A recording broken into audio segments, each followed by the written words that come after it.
2024 Mazda CX-90. Is this the best new 3-row SUV to buy? That's what we're going to find out. Welcome to Car Help Corner, where we help you, the consumer, master the process of car buying and car ownership. For 2024, Mazda has replaced their long-running CX-9 with the brand new CX-90. And by the looks of things, the CX-90 seems to have almost everything going for it. It's bigger and more spacious. It gives you a choice of either a powerful 6-cylinder or a super efficient plug-in hybrid.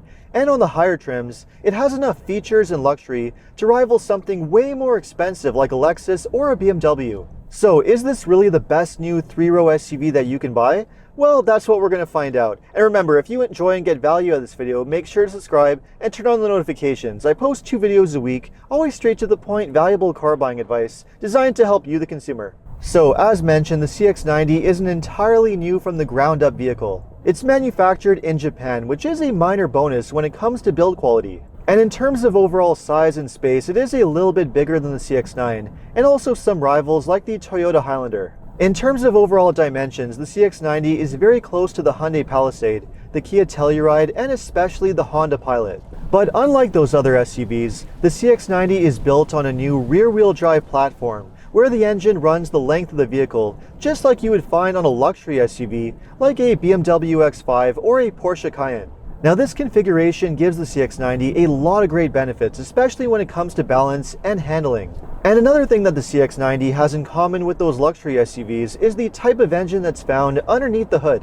Although it is available with a plug-in hybrid, which we'll get into in a little bit, the standard engine is a brand new 3.3-liter turbocharged inline-6. This engine comes matched to a brand new Mazda-designed 8-speed automatic transmission and a 48-volt mild hybrid system with a small electric motor that's sandwiched in between the engine and transmission. This is the exact same type of engine that you'd find in a far more expensive SUV, like a BMW X5 or a Mercedes GLE, and that gives the CX-90 a lot of great benefits. For one thing, just like a luxury SUV, it has amazing refinement, with incredible smoothness and quietness when driven normally. And because of that 48-volt mild hybrid system, you also have a very smooth and refined engine start-stop system, which is something that can't be said of a lot of other SUVs. But I think it's the power of this engine that really differentiates it from the competition. In standard form, it produces 280 horsepower and 332 pound-feet of torque using regular gas. But if you go for one of the top 2 trims, you get a high output version that produces 340 horsepower and 369 pound-feet of torque. Premium gas is recommended, but you can get away with using regular with a little bit less power. My top trim test car has the high output version, and I wish I could tell you whether the extra power really makes a noticeable difference, but in any case, you get great acceleration, able to hit highway speeds in around 6.5 seconds, which is a lot quicker than most of the competition. And with the help of the smooth shifting and efficient 8-speed automatic transmission and that mild hybrid assist, you also get pretty decent fuel economy. The CX-90 is able to achieve roughly 24 to 28 miles per gallon, or 8.5 to 10.5 liters per 100 kilometers. And with all of that power, it has a decent towing capacity between 3,500 and 5,000 pounds. As a whole, it's a very impressive drivetrain and not only blows away other brands like Honda and Toyota, but even some luxury SUVs like the Acura MDX or the Lexus RX 350, which don't have a setup quite as impressive as this. Now, I know the version of the CX-90 that many buyers are eager to know a lot more about is the plug-in hybrid. Now, I haven't driven the plug-in hybrid quite yet, so I can't exactly comment on what it's like to drive. And I'm actually planning to do a comparison video between the CX-90 plug-in hybrid and the Toyota Highlander hybrid in the near future. But in the meantime, I'll just give you the basic details. This is the first hybrid system that we've seen from Mazda. It uses the well-proven 2.5-liter naturally aspirated Skyactiv 4-cylinder engine that Mazda has been using for over a decade. This engine comes matched to an electric motor along with the same 8-speed automatic transmission from the 6-cylinder engine and a lithium-ion battery. The result is that with a full charge, it should be able to travel around 26 miles or 42 kilometers on electric power before it switches over to hybrid mode. And in hybrid mode, with the gas engine running, the plug-in hybrid achieves roughly 25 miles per gallon or 9.5 liters per 100 kilometers. Now, admittedly, neither the electric range or the fuel economy of the plug-in hybrid are really that impressive, so you are going to have to maximize the use of the electric range if the idea is to save a lot of money on gas. Charging the plug-in hybrid takes around 11 hours on level 1 power with a regular outlet, or around 2.5 hours on level 2 power with a 240 volt charger. Although it could be a little bit more efficient, the plug-in hybrid does make decent power, around 323 horsepower and 369 pound-feet of torque, which is very similar to the 6-cylinder, although premium gas is recommended. In any case, I'll save my final verdict on the plug-in hybrid when I get a chance to drive one and test it back-to-back with the Highlander hybrid. For now, let's get back to some of the highlights of the CX-90, such as the way it drives. Mazda is a brand that's really well known for making very sporty, fun to drive, and great handling vehicles. And even though the CX-90 is a big 3-row SUV, it's really no different.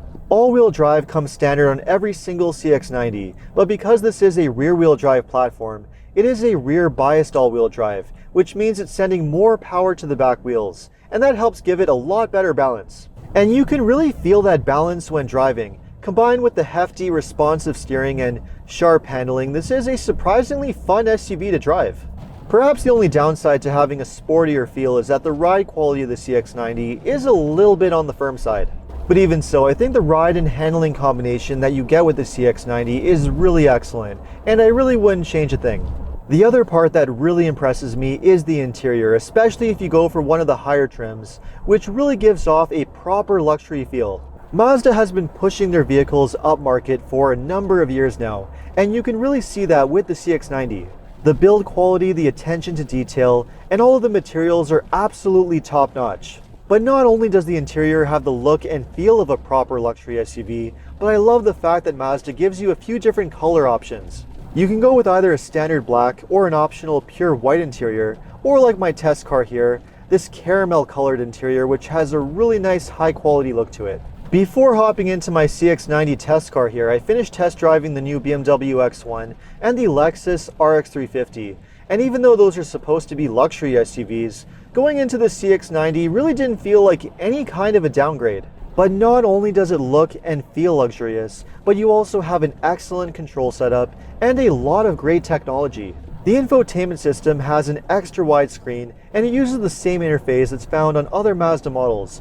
You can control it using either a dial on the center console, or you can use it as a touchscreen with wireless Apple CarPlay and Android Auto. You also have an available fully digital gauge cluster behind the steering wheel, which looks really good.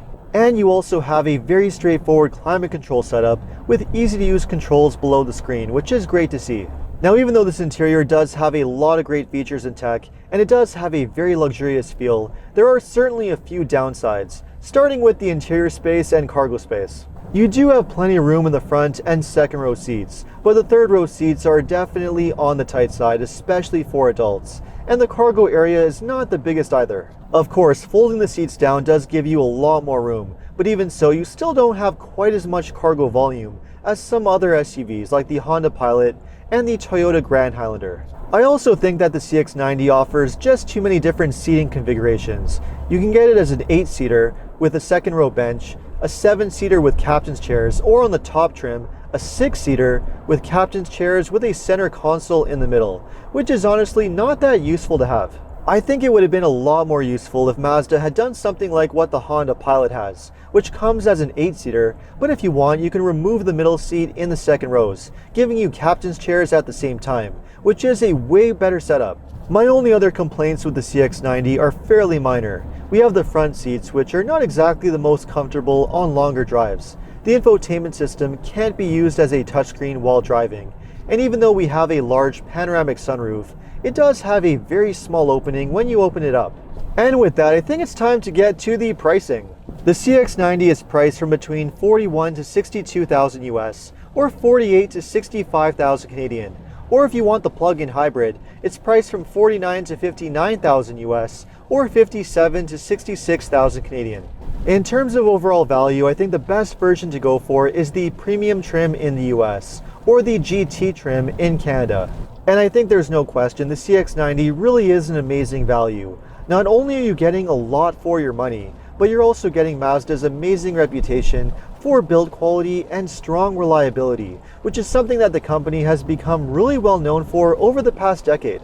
Now, you do have to keep in mind that the CX-90 is an entirely new vehicle, and sometimes when you have a brand new vehicle with a new engine, a new transmission, new pretty much everything, there can sometimes be early teething issues. But given Mazda's amazing reputation for strong reliability, I would be willing to give it the benefit of the doubt.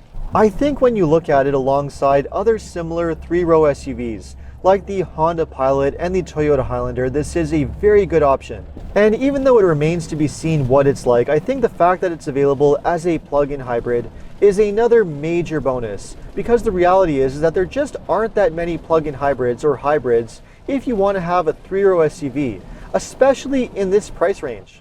But I think if you go for the regular version with the 6-cylinder engine, you're still going to be getting an amazing SUV, and one that not only blows away a lot of the competition, but one that also really makes you question whether it's really worth it to spend another 20 or 30 grand on a proper luxury brand. I mean, aside from that luxury badge, there really isn't anything that you're getting extra for your money if you buy something like a Volvo XC90 or an Acura MDX over this. And as for regular three-row SUVs like the Honda Pilot and the Toyota Highlander, well, they're really going to need to up their game because Mazda has really knocked it out of the park. So, would you consider buying the new Mazda CX-90 over the competition, or maybe even a more expensive luxury SUV? Let me know in the comments, and if you enjoyed this video, make sure to like and subscribe. You can also take a look at some of my other car videos by clicking these links over here. Make sure to follow me on TikTok and Instagram, and if you need any additional car buying advice or recommendations, make sure to check out carhelpcan.com. Thanks so much for watching, and see you next time.